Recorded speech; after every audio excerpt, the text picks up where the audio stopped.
Hi everyone, this is Abhinav from PhoneBunch, and today we are taking a look at the camera of the newly launched Xiaomi Redmi 2. Now it comes with 2 megapixel front, 8 megapixel rear camera with LED flash, secondary noise cancellation mic.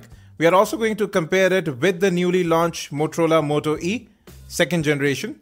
So you do have tap to focus available here. It's a very basic minimalistic camera interface. Moreover, you can go ahead and adjust the exposure levels right from the screen. You can see that with the ring. Now this camera actually captures images really quickly, focusing is quick as well. It's a very minimalist camera interface. You can just switch to the front facing camera from up top, or you can even flip it over. And you also have the option to turn on or off flash. Now you do have several modes available, including handheld twilight mode, panorama, HDR. A manual mode is also there where you can control ISO.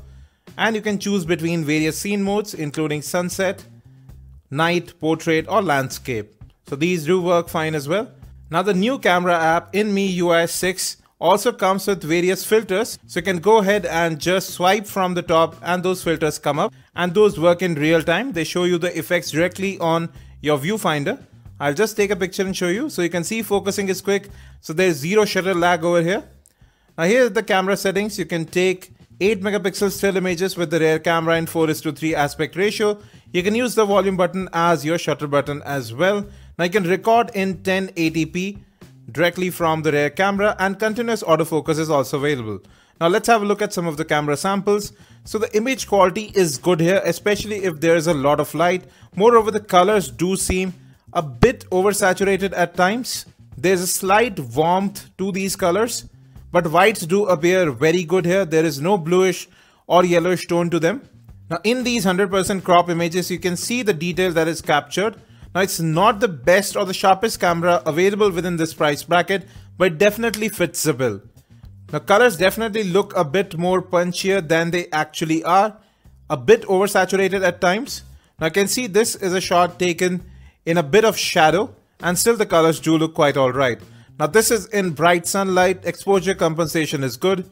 Now on the right you can see HDR mode image, on the left normal, and the HDR mode image definitely looks a lot better. Even far off shots do look quite good. Now this is under indoor lighting, and I do notice quite a bit of noise here, and the image does appear a bit undersaturated as well.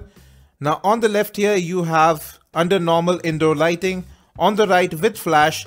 Over larger distance the flash actually does work quite fine, but if you are taking a close-up shot it actually overexposes images. Moreover, it adds a warm hue to it as well. Now here's a 1080p video sample, and we are checking if autofocusing does work fine here. Now continuous autofocus is available, but it does take a little bit of time in videos. You can see right there is a slight delay in focusing, but once focused the videos do appear quite clear. Now these are not the sharpest videos that you can get with the 8 megapixel camera, but for the price of ₹6,999 you really can't complain. And I can see right here as well, autofocusing does work quite fine. Have a listen to the audio now. Hi everyone, this is Abhinav from PhoneBunch, and right now we are recording a video sample at 1080p with the new. So the audio is actually quite clear in videos as well. Now if we compare both the camera apps of the Moto E and the Redmi 2, the Moto E definitely is more bare bones. There are very few features available. You do have HDR mode on the Moto E as well, but there are literally no filters over there.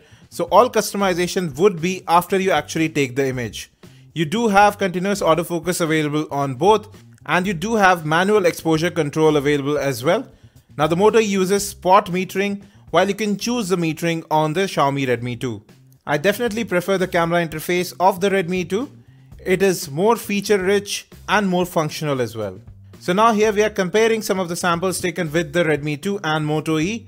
Now I can clearly see that images taken with the Redmi 2 have a sort of a warm tone to them, and sometimes they are a bit overexposed as well, but I would prefer these over the unsaturated bluish images taken by the Moto E.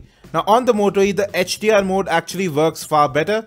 So when you take images with the HDR mode on instead of auto, the images have better color reproduction. Now definitely you can't compare the sharpness of images of the Redmi 2. There's simply more detail there. They are sharper, more vibrant.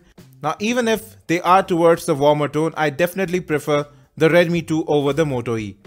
Now there's no use comparing the front-facing cameras of the Moto E and the Redmi 2. Redmi 2's 2 megapixel front-facing camera takes far sharper and better images than the Moto E. Moreover, we can't compare video recording capabilities as well. You get 1080p videos with the Redmi 2 and just 480p videos with the Moto E.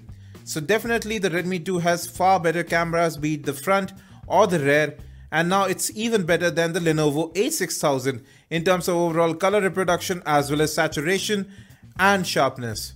We'll be back with more on both of these devices along with the comparison, so stay tuned to PhoneBunch.com for the latest in mobile technology. Thanks for watching. Any questions, let us in the comment section, and as always, have a great day.